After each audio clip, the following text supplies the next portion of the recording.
Bonjour et bienvenue sur la chaîne du chasseur d'étoiles de midi, chaîne de réflexion et d'humour sur les 12 coups de midi. Jean-Luc Reichmann sortait du lit, la maîtresse de midi 121 000 et des poussières. Regardez, ils ont écrit encore le conjoint et Jean-Luc Reichmann dit encore le mari de Céline. Et il faut savoir qu'ils ne sont pas du tout mariés, donc c'est... Ah, franchement, Jean-Luc Reichmann, c'est vraiment l'animateur préféré des Français. Au coup d'envoi la première question, quel fruit peut être plantain? Donc bien sûr, c'était l'ananas, la banane, l'anabanane. Après, donc, vous aviez monsieur, alors que pour monsieur, que s'est fait tatouer le DJ Quentin Mosiman sur la fesse droite, eh bien c'était le prénom de sa sœur. Après, vous aviez Hugo qui était venu en visio avec sa belle-mère. Alors la question pour Hugo, quelle opération médicale le youtubeur Mibist a-t-il financé pour les 1000 personnes dans le monde afin de leur rendre le sourire? Eh bien, c'était la cataracte, mais bon, il a été accusé d'en faire un peu trop.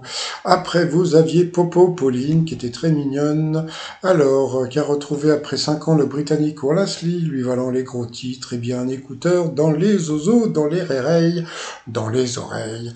Pour le monsieur, dans quel but 41% des propriétaires d'animaux ont déjà utilisé leur compagnon à quatre pattes? Eh bien, c'était pour draguer. Je vais faire ça avec mes cafards, moi, chez moi. Non, c'est pas vrai, j'ai pas de cafards. Donc, sur cette question, le monsieur qui s'appelle Benjamin, il est passé à l'orange, donc au rouge. Qui dit rouge dit duel. Donc, il a pris Hugo en duel, qui est tombé sur une question qui était assez simple, hein, mais bon, Hugo, il doit pas, je sais pas quoi, qui jouait chouchou dans un gars, une fille et la sirène dans Bryce the Nice. Eh bien, qu'est-ce qu'il est parti dire? Il est parti sur Alice Taglioni, qui est la compagne de la housse. Et en fin de compte, c'était bien sûr Alexandra Lamy. C'était une question facile. Mais on va dire qu'Hugo... Hugo, allez, ensuite, Benjamin, Céline et Popo, Pauline se retrouvaient pour le coup par coup. Alors après, il s'est passé une séquence que j'ai trouvée un peu gênante, voilà. Parce que bon, d'abord, on a vu une dame, voilà, qui s'appelle Nadia, qui est la mère de Loeva. Ok, donc bon, la personne est sourde et muette, et donc elle a parlé de sa fille. Bon, alors on s'attendait à quelque chose, bon, on savait pas ce qui allait se passer, et puis d'un seul coup, donc ils sont arrivés, donc vous avez eu donc les trois gamins qui vont jouer dans le prochain Léo Mattei. Bon, d'accord, et donc on a pu voir la petite Loeva. Mais ce que j'ai trouvé un peu gênant, voilà ce que j'ai trouvé gênant. Bon, que Jean-Luc Reichmann fasse la pub pour sa série, fait ce qu'il veut, c'est son émission, c'est sa série, bon, ok. Mais le truc que j'ai trouvé un petit peu gênant, c'est qu'on nous présente Loeva, et Loeva, donc voilà, donc elle a vu l'extrait qu'on verra, comment dire, le 13 avril, et puis, bon, ok, c'est tout. Ok, après ils ont posé des questions. En France, dans quelle émission de télévision des enfants peuvent-ils être candidats? La mauvaise réponse était dans Lego Master. Là, c'est Pauline qui est passée à l'orange. Donc ensuite, ils ont remontré un épisode de Léo Mattei, d'accord. Bon, et puis donc la maman de Loeva a fait un bisou à Jean-Luc Reichmann avant de partir, et on a pu voir qu'elle était tatouée. Voilà. Moi, le seul truc qui m'a gêné, je vais vous dire ce qui m'a gêné, c'est que, bon, que Jean-Luc Reichmann fasse sa pub, bon, ok, voilà, il fait de ce qu'on appelle de l'auto-promo, voilà, comment dire, la petite Loeva, on l'a pas vu, bon, je crois qu'elle doit être sourde et muette, mais on l'a pas vue signer. Donc bon, alors on se demande pourquoi elle est venue. Bon, j'aurais bien, bon, je sais pas, qu'elle dise quelque chose, quoi, même en langage des signes.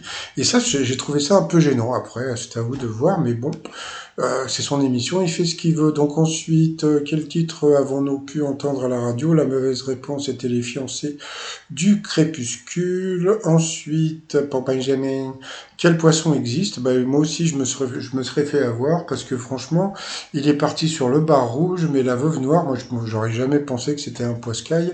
Donc, sur cette question, le Benjamin, il est passé au rouge. Qui dit rouge dit duel. Il a pris Popo Pauline en duel, qui est tombé sur une question qui semblait assez simple. Hein. Qui furent les premiers à mettre au point le massacre en masse des bisons d'Amérique du Sud?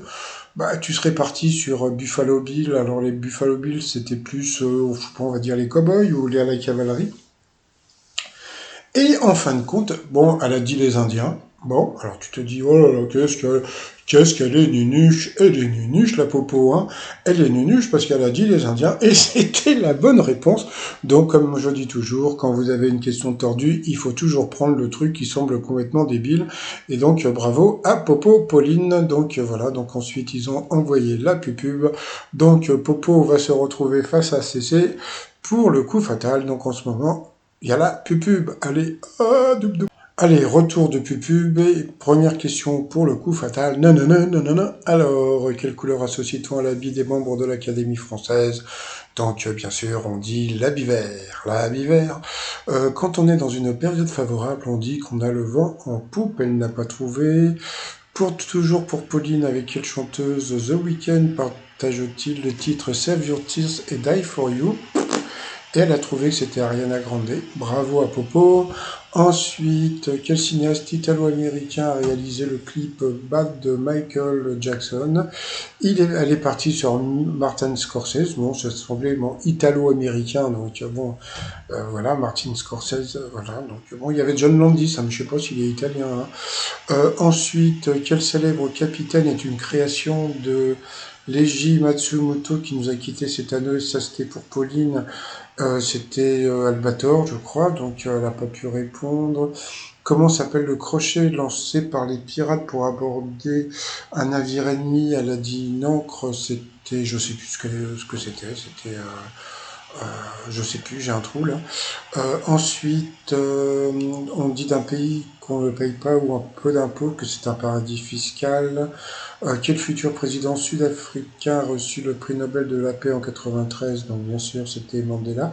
Comme on peut voir, il y a toujours des questions beaucoup plus faciles pour la maîtresse de midi. De quelle série à succès Money East Korea est-il un remake? Ça, c'était pour Pauline, c'était La Casa des Papel. Franchement, c'était super dur. Toujours pour elle, qu'est-ce qui est de beauté sur le corps et de folie dans la tête? C'était le grain-grain, donc elle n'a pas trouvé non plus. Quel quartier propre à certaines villes françaises sont numérotés? C'était les arrondissements. Dans la série Euphoria, quelle actrice incarne Cassie, la pomme girl ultra sexy? Je connais pas cette série, elle non plus, donc voilà. Et puis elle a été éliminée, comme on peut voir, la maîtresse de Nougui, il lui restait 44 secondes. Donc elle a eu des questions plus faciles, mais bon, c'est vrai que Pauline, bon, c'est un peu planté, mais bon, c'est pas grave, elle était sympatoche. Donc bon, bah voilà, donc toujours aussi voilà, fair play, d'accord. Donc c'est ça qui est bien en fin de compte, vous voyez. Donc je pense que quand il y avait Stéphane, s'il avait été plus fair play, ça aurait passé, voilà. Et je pense qu'il a été complètement idiot mais bon, c'est pas grave. Allez, ensuite, par rapport au coup de maître dans les aventures de Lucky Luke et les Quatuors porte un costume rayé jaune et noir. Tiens, j'en parlais hier, c'était les Dalton. En 74, lors de quelle émission on a vu Abba chanter Waterloo sur scène? C'était l'Eurovision, donc ça semblait assez simple. Quel cinéaste raconte son enfance dans le film The Fabelman? C'était bien sûr Spielberg, là aussi une question assez facile. Et puis après, il y a eu cette question, en quoi le match Costa Rica-Allemagne à la dernière Coupe du Monde de foot constituait une première? Donc il y avait le stade était climatisé, l'Allemagne a été éliminée ou bien l'autre. Elle a dit l'Allemagne a été éliminée. Franchement, j'aurais pas su quoi répondre. Et en fin de compte, eh bien, l'autre, c'était une femme, a été arbitre. Et bien, c'était ça. Donc voilà. Elle a été encore piégée par la production. C'est vrai que c'était une question difficile, mais bon, j'en parlerai parce que franchement, la pauvre, elle gagne pas beaucoup de thunes en ce moment. Donc voilà. Et puis, elle va pas pouvoir dire qu'elle est dans l'étoile mystérieuse. Et puis, à la fin, question facile, quelle est la couleur des boîtes de soupe Campbell, immortalisée par Andy Warhol? Donc bien sûr, c'était rouge et blanc. Donc voilà, et puis bon, bah, elle a gagné 1000 balles, ça lui fait 500 balles dans la popoche. On va pas la plaindre, 500 balles, c'est plutôt pas mal. Donc ensuite, eh bien, par rapport à l'étoile mystérieuse, bon, bah, comme on peut voir, on voit le terrain de foot. Et puis on voit le scooter. Moi, franchement, en voyant juste les deux éléments, euh, moi, on m'a dit qu'elle allait trouver l'étoile mystérieuse avant la fin. Je vais vous dire un truc, franchement, trouver Timothée Chalamet avec juste un scooter et puis un terrain de foot, je trouve ça super bizarre. Mais bon, sait-on jamais, donc voilà, sinon bah, je vais vous souhaiter une agréable journée. Je vous dis à demain, portez-vous bien et surtout portez-vous. Allez, bye bye.